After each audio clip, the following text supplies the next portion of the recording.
Have you ever heard of El Ojo in Argentina? I want to share with you why I think it's the perfect representation of the moon on the plane.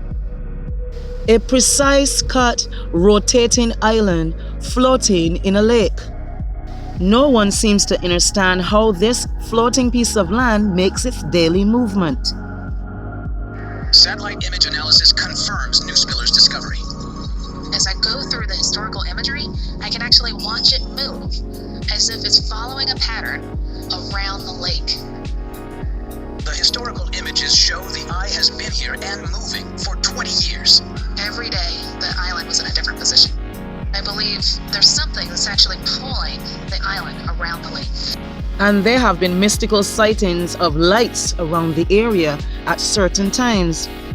There are also reports that driving too close to the area will result in mechanical interferences that cannot be explained.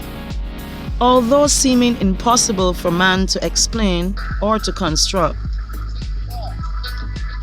Newspiller climbs onto the eye to investigate. Look at the shape. It looks for real that someone is cutting it.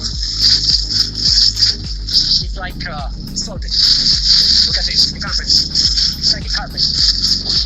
The eye appears to be a floating disc covered in vegetation.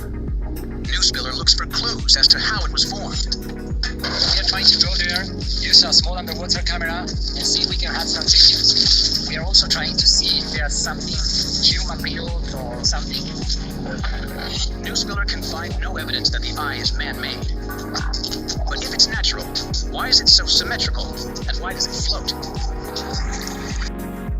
Could it be possible that we witness the moon in constructed cymatic reflection?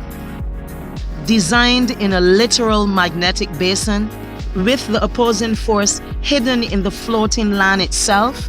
The magnetic force coming from this design would indeed create interferences with any of the electricals within the area.